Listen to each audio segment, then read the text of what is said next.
Hey everybody, welcome back to an episode of Pay Per Preview WrestleMania Weekend Edition. Yes, this is part one of our triple header of our Pay Per Preview edition. Like you said, this is WrestleMania weekend, one of the best weekends of the entire year, one of my favorite weekends. Actually, one of the biggest weekends. Yes. Because when WrestleMania comes to a town, it's not just WrestleMania. It's all the other indie promotions. It's indie, major promotions. It's the wrestling world in one city. And like I said, this is part one of our triple header. This is Ring of Honor. Ring of Honor is going to take the cake here.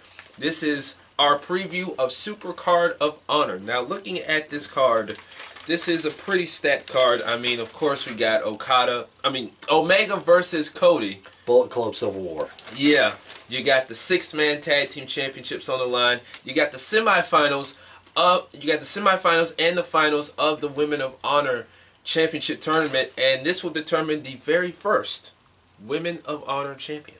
You also have the villain challenging for the Ring of Honor Championship. Yes, he's taking on the flamboyant one. He's also flamboyant in his own right. The one and only Dalton Castle. We'll talk more about that later. But as we mentioned, this will be in New Orleans. WrestleMania is in New Orleans. And side note, Bullet Club is no es bueno. Bullet Club's not fun. Bullet Club is no es bueno. If you watch the latest Being the Elite, you'll know what we're talking about. Mm-hmm. But anyway, this year's attendance will, as they mentioned, double last year's attendance. Of course, we all know about last year, the Bucks and the Hardys. The Hardys coming back to WWE at WrestleMania, that big ovation they got in Orlando. A day after they lost to the Bucks. Yes. Again, this will double last year's attendance, probably about 5,000-6,000 people or so. But anyway, let's start with some women's action. Let's start with the semifinals of the Women of Honor Championship Tournament. You have Kelly Klein taking on Mayu Iwatani. I hope I'm saying that right. I think I spelled her name wrong. Anyway, just a little side note here. Iwatani was ranked number 15 in the top female 50s list in last year. So she had a pretty good rank on that list. I really haven't watched much of the tournament. From what I've seen, the highlights, the video packages, Kelly Klein, she's got her submission game on lock. She's really been tapping out her opponents. Ha! You said submission game on lock. Yeah, no pun intended. Anyway, she's a submission specialist, put it like that.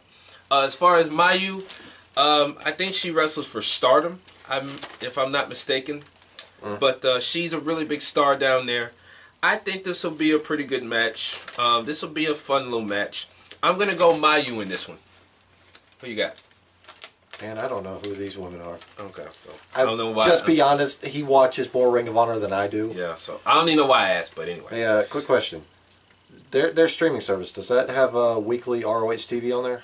Yes. Okay. Yes. Yeah, we may just add that to season 2 of the WonderShop series. Yes. Anyway, moving on to the next semifinal match, it will be Sumi Sakai. She's taking on the former Emma of WWE, Tenille Dashwood. Now, Tenille, she made a surprise entrant in the tournament. She was the very last entrant in the tournament, and she's gotten all the way to the semifinals, hopefully to the finals. And like she said in WWE, it's all about me. And she is determined to win this tournament. She's determined to win the championship. So is Sumi.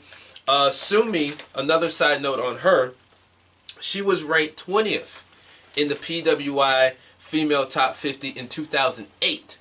So, you know, she's done her thing. I saw the video packages where she kind of, you know, got emotional a bit. And she said she will win this tournament. As far as Tenille, like I said, you know, she's the former Emma in WWE. She's looking to win the tournament. I'm going to go with Tenille Dashwood. I think this will be a nice little match. I think it'll be okay. But I'm going to say Tenille Dashwood. Yeah, considering WWE wasted her. You know, she was great, especially as, you know, evil Emma. Yeah. Yeah, I hate alliterations like that. But she was fantastic. WWE just wasted her. Yeah. So the finals, in my opinion, will be Mayu Iwatani taking on Tenille Dashwood. And I think both girls will definitely give it their best. You know, I think the crowd will like the match. Therefore, I'm going to say Tenille Dashwood is going to be the first inaugural Women of Honor champion. That'll be a nice way to stick it to WWE. So it'll be a nice way to say, hey, look what you didn't do with me. So Tenille Dashwood is my pick to become the first women's champion in Ring of Honor. Now, let's move on to the next match. It will be Chucky T taking on Jonathan Gresham. Now, I don't know much about Jonathan. He's been in the business for a while. Chucky T, I have watched a little bit of him lately. He's best friends with Trent Beretta, who's out on injury. Jonathan, however, will take on Jay Lethal at another event post SuperCard. Yeah, he's also a dick in real life. Who, Chucky T? The bit from Being the Elite. Oh, yeah. Rocky Romero, Chuck Taylor, and Trent Beretta, dicks in real life. Yeah. But anyway, I'm going to go Chucky T on this one. The next match will be for the Ring of Honor World Tag Team Championships. It's going to be the Briscoes, the record-holding 9-time Ring of Honor Tag Team Champions, the Briscoes, Mark and Jay, taking on a team who we both like. We're going to say Jay Lethal and the rock star, no pun intended to Shinsuke Nakamura, Hiroshi Tanahashi, the ace of New Japan Pro Wrestling. Now that is a damn good tag team. Yes. Now, as far as the Briscoes go, they won the Tag Team Championships back in December of last year at Final Battle from the Motor City Machine Guns. Like I said, they are the record-holding 9-time Tag Team Champions. Jay Lethal, this is the only belt in Ring of Honor he has not held. He's held the World title, the television title. Hiroshi Tanahashi, we already know what type of guy he is, how he gets down in the ring. Yeah, he's a high fly flow kind of guy. Yes. But I'm really looking forward to this match. It'll be a nice little match. I'm going to say the Briscoes retain. I'm going to go against you and say that the Aces win. Oh, okay. Be fair to say that... I like that name. The Aces. Yeah. Just don't give them an 8. Anyway. Yeah. But I'd say that's fair to call Jay Lethal the ace of Ring of Honor. Yeah. Now, if Jay does win, however, he will be a Triple Crown champion. So, I don't know who's the first. I can't remember. But he will definitely be on that list to become a Triple Crown champion. Now, we're moving on to the next match. Will be a last man standing match for the Ring of Honor World Television Championship. It will be the champion, Kenny King, on his second title reign, taking on the former champion, professional wrestling's last real man.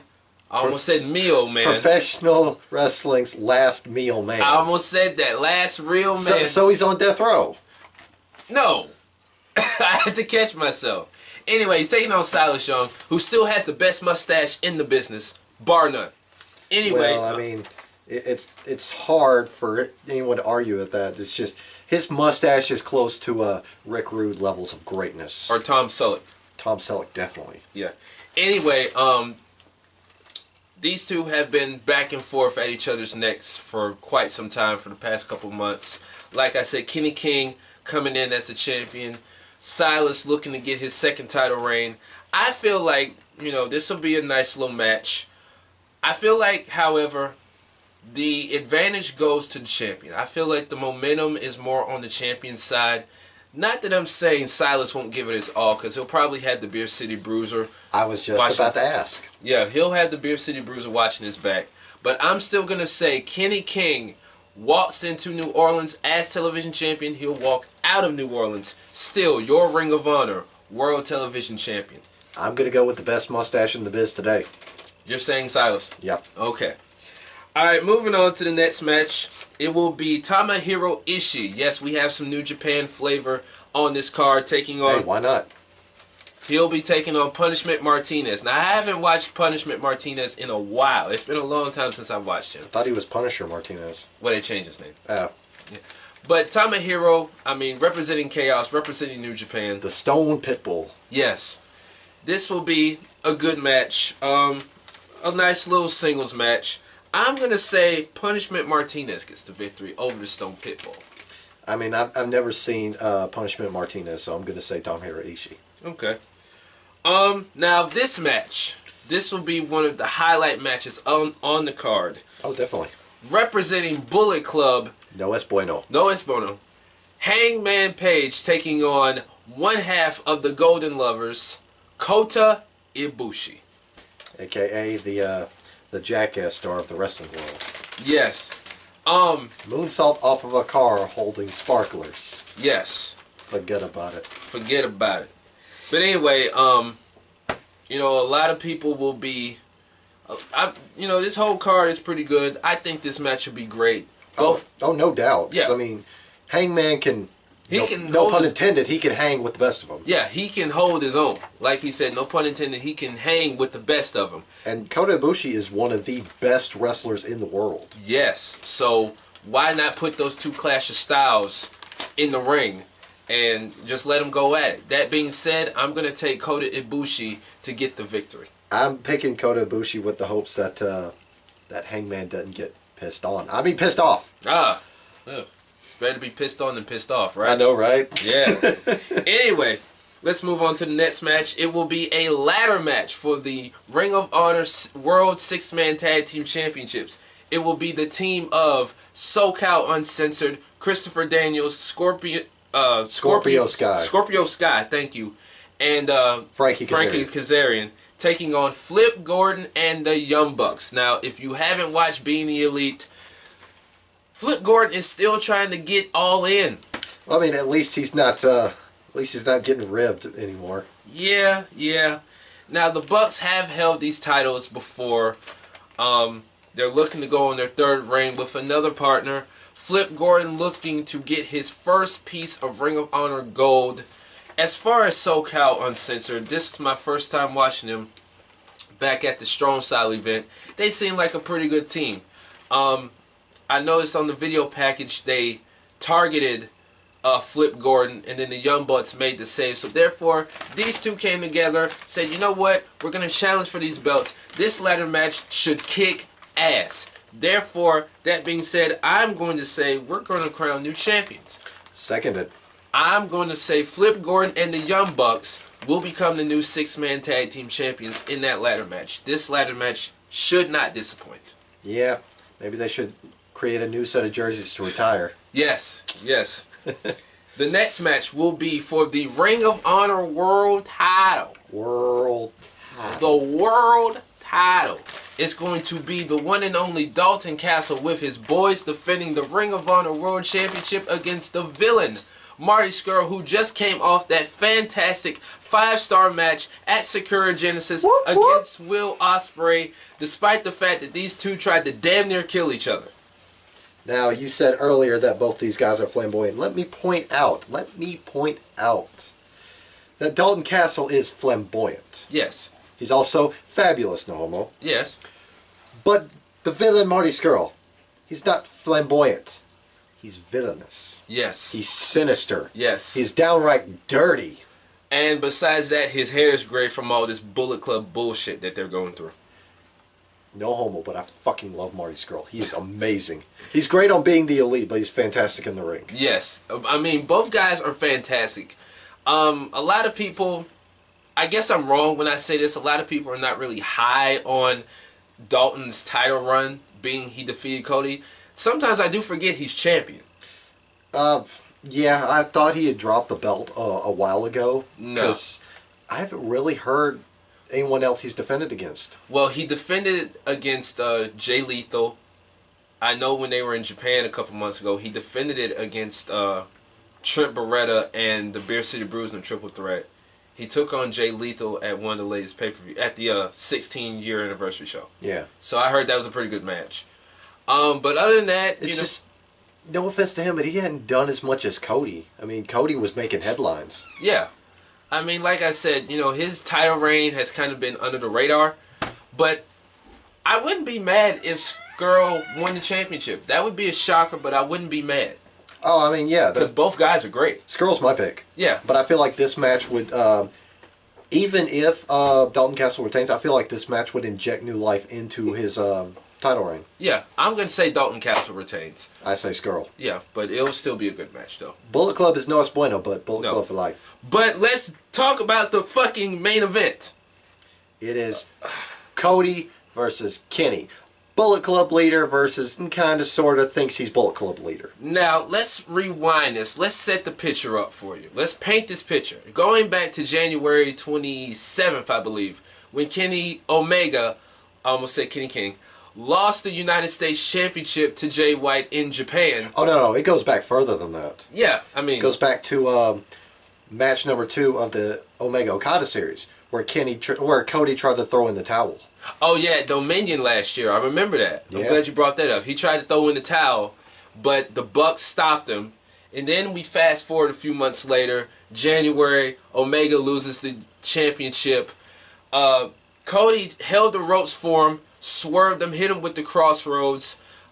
They tried to beat him down and stuff like that. Hangman came in, tried to hold him up. Kota Ibushi made the save. The Golden Lovers reunited. And so he's had this beef with Kota Ibushi. Not only that, Kenny Omega. Cody says that Kenny Omega and the Golden Lovers are like your favorite underground band that you so-called love. No, he's talking about Kenny. Well, Kenny. Yeah. Well, I'm just saying the Golden Lovers in general. Because, you know, his relationship with Kota Ibushi. Yeah. But anyway, he says that Kenny Omega is like that underground band that you so-called love, but you really can't name any of their songs. And that promo from Ring of Honor TV. That was low. That was a low blow. Cody said that Kenny called him a reject of his former employer, but he called Kenny a reject of the former employer's developmental. Yeah, back when they had OVW way before NXT, which was actually true. It's true. Like the most successful names there's only 4 of them to come out of OVW. Yeah. And that was, excuse me, Cena, Batista, Orton, Lesnar. Yeah, I mean, and Shelton Benjamin. But people forget that. Yeah, it's always those 4. Yeah. But anyway, enough about them. This, like this guy said here, is a Bullet Club Civil War. This is going down tomorrow as we are recording this. Now, this is more than just, fighting over who's the better Bullet Club leader. Yeah. Cody's been planting seeds of distrust between everybody. Yeah. He's trying to split up the Bucks. He's telling Skrull to have his own villain club. I just thought he was trying to make his own super clique. Yeah. Let's see, what else did he do? He planted seeds between the Bucks and Kenny, saying that Kenny called them the best junior tag team. Yeah. He emphasized junior. Yeah. And because of that, they bumped up to heavyweight status. Yeah. He's even, drawn guys like Hangman Page to his side. Yeah. So this isn't just a grudge match. This is full out Civil War. Yeah, and I remember at Sakura Genesis this past Sunday on the 1st, the Young Bucks came out during the tag team match. And Nick was just looking at Cody like, is this what all of this has come to? Cody tried to stick out his hand and they walked away like, fuck you. You know what I'm saying? Like, this is what it's come to. A Bullet Club Civil War. I don't know how much more I can say it, but that's what it is. So at the end of the day, somebody's going to win. Somebody's going to lose. The crowd is going to be on the feet. The crowd is going to be lit throughout the show, especially this match. This is the main event. That being said, I'm Team Kenny. You know what? Don't be gay, man. Shut up. As much as I love this story, especially as Cody being almost a Machiavellian type villain. Yeah. He's fantastic. And not to cut you off, I will say he's one of the best heels in the industry today. He's definitely a gold mine, no pun intended, wasted by WWE. Facts. But I'm going... Fucking retarded. Oh yeah, definitely. But I'm going Team Kenny. Okay. Oh. Kenny Omega is the rightful leader of Bullet Club. I will say, however, Tama Tonga, who's a Bullet Club OG, who's been in the clique, he's been in the group since the very first day 5 years ago, almost 5 years ago. Man, he don't care. He don't care, but I wouldn't mind if he led the club. Yeah, but Kenny's where it's at. Yeah. I mean, Kenny's been in the... He's been in the group for what, 4 years? Yeah, since AJ left. Yeah, Tama Tonga's been in there since day one.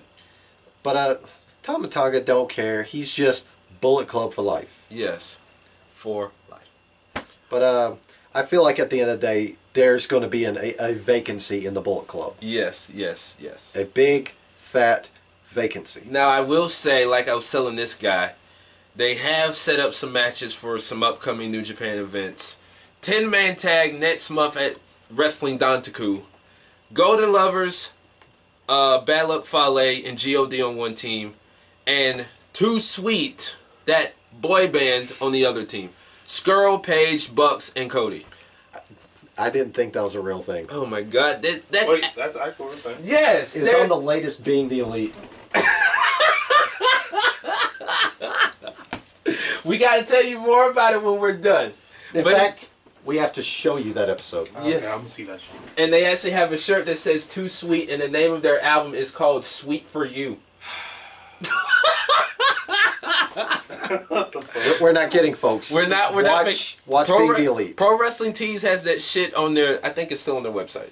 I didn't check. I think. I may be wrong. But anyway. I know the supposed new logo for Bullet Club is on there. Oh, God. That's Cody's new shirt. Yeah. It looks It's horrible. god awful. It's Anyway. horrible. Let's just go ahead and end this. Like we said, tomorrow, SuperCard of Honor is going to be lit. WrestleMania weekend is going to be fire. And SuperCard of Honor is going to be our first pay-per-view. Yes.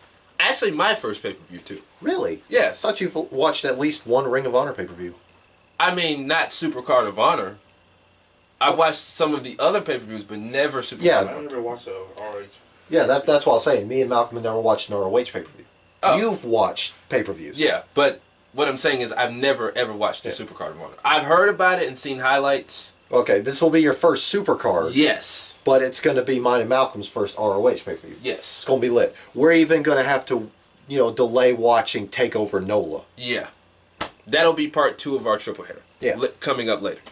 Anyway, this is part 1 of our triple header. SuperCard of Honor, Ring of Honor in New Orleans in NOLA tomorrow. So with that being said, I'm Rodimus Prime. This is War Machine MJ. Mainstream Malcolm in the cut in the background. And we'll be right back. See ya.